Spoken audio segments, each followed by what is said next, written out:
you have it. The floating framework is about ready to be fixed in place. I worked on this 12 hours yesterday. It's 2 days after the last clip.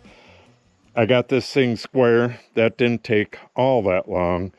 And then I made these jack stands and did a bunch of other stuff and started work on the brackets.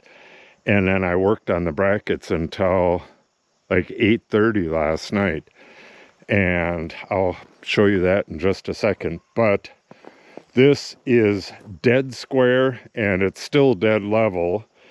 And I lowered down the center beam because I took the brackets from it.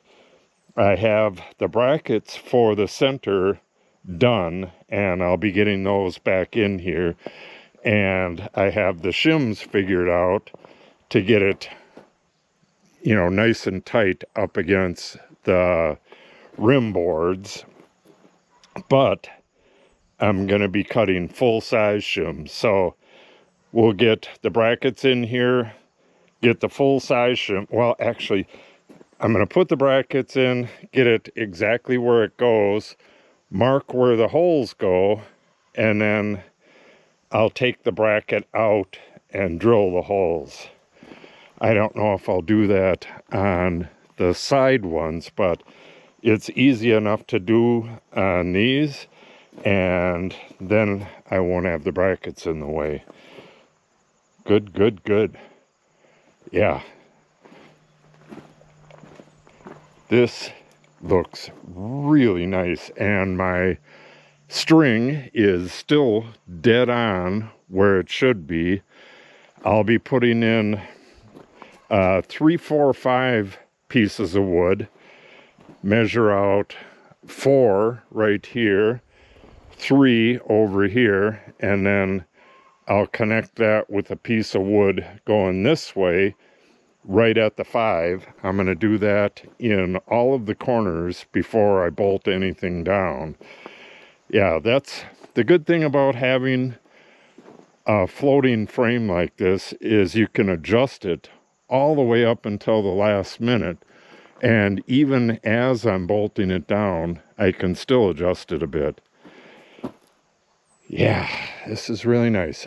Okay, let's go take a look at the modifications of the brackets, and then I have to run to town. In case you didn't notice, it's raining right now. So I'm going to run to the dump and then run to town and get the stuff that I'm missing. And we'll have a couple more days on this video. And with any luck, we may start getting the joists in this video. So once I got that floating frame exactly where I wanted it, I marked down the height that all of the brackets need to be cut to, and then drew them on the brackets and marked where the bracket goes. And then on these outside brackets, I marked 1 1/8 inch to the center, which is what this is, for the new hole. The bit is something I have to go get today, but I do have the annular bit for drilling this hole and elongating it like this. On these outside brackets, that only gets done on one side, and then they get cut off to the right height and a hole drilled on each side.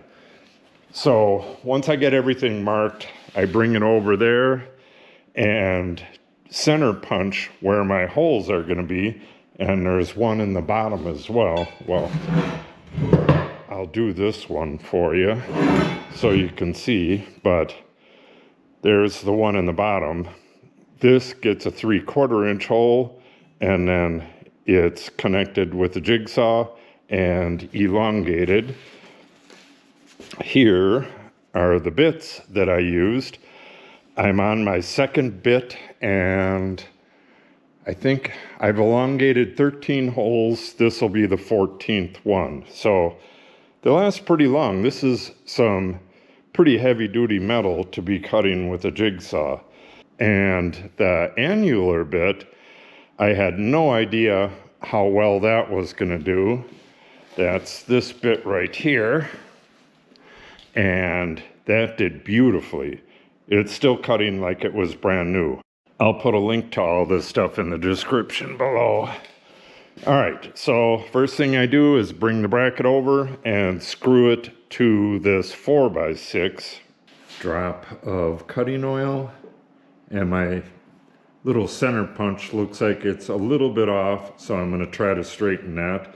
I'll put a link to this below as well. Go in at a little bit of an angle and then straighten it out. Oop.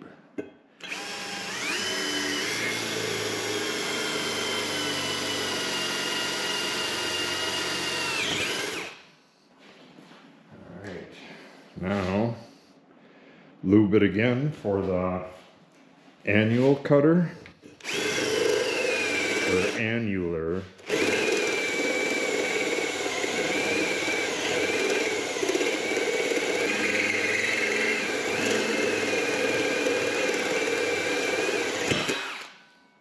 Bada bing, bada boom.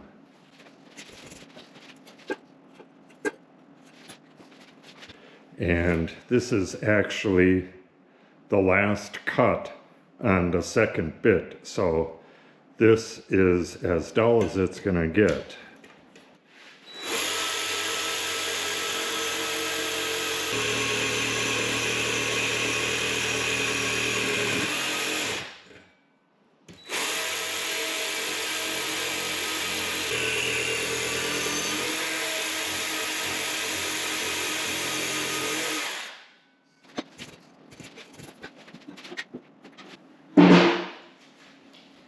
A little bit of lacquer thinner to clean things off and soften the existing paint a little bit.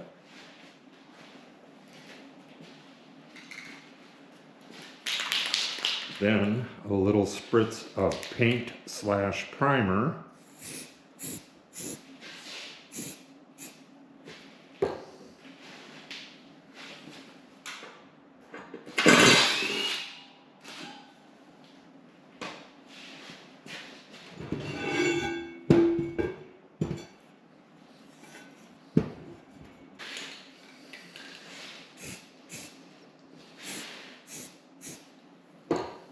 Now, I gotta wait until I go to town and get the correct bit for this, well, both of these, before I can cut this off. I do that with the angle grinder because I want this extra bit of meat so I can slide it on here. I turn this sideways so I can screw this down and get this hole drilled before I cut that. I'll show you that when I get back with the bit. All right, it's the next day and I went to town, got some lumber, and more importantly, I got my new bit, which is inside of this bin that I can store my tools out in case it rains.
Okay, ready to go for the day. I have some squaring jigs to put on, as well as the sisters on both sides of the building. I'll show you that when we get up there. I should show this though.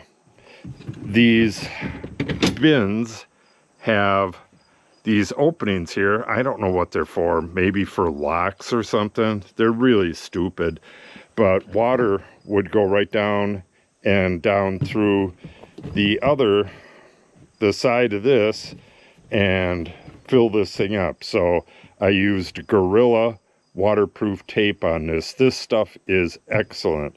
We used it on our greenhouse and it lasted, well, it lasted 2 years. It lasted the entire time until we took the greenhouse down. Okay, let's get up there and get to work. Okay, I didn't film any of this and it's getting kind of late in the day, but I got my sisters on. These are glued and screwed in place. They fit perfect. And once I got both of these sisters on, I did my measurement 3, 4, 5. We got 45 inches this way, 60 inches that way, and I put marks 75 inches apart on here and laid these on here, both of them, and they fit dead on first try. I didn't have to move anything. All I had to do was screw these down. So that'll just hold everything nice and steady and square out here while I work on this over here. So what has to happen over here is the beam is in 2 1/4 inches, and it has to be like that so that I can get a bolt into the concrete. You can't get too close to the edge. I need to go like right here. So we have standoffs, 2 1/4 inches, then the bracket, then the beam. I got to get the standoffs machined. I glued those up before I had the heart surgery. Oh, I keep forgetting to mention, this is the last week of the recuperation from the heart surgery. I actually only have one more day. Tomorrow it's over, so that's pretty good. I need to bolt this permanently to the tiny house. It gets some massive bolts into the beams down there, and it'll get a pattern of screws and stuff in this upper part. That's the only part that connects to the tiny house, is this upper part, and right here connects to the beam right there. So I got to make sure that I get that done before I put the beam in place, because I won't be able to do it afterwards. Not sure what I'll be able to get done today, but I'm going to get going on the machining of those standoffs and we'll see what we can do.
All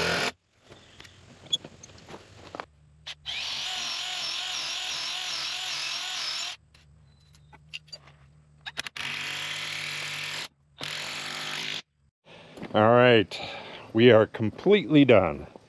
I got all of my standoffs in, and we got a lot of rain coming. So I put a little brush of water seal on the top of each one of these because this is end grain, and with water puddling on that, it's going to swell up and create a mess.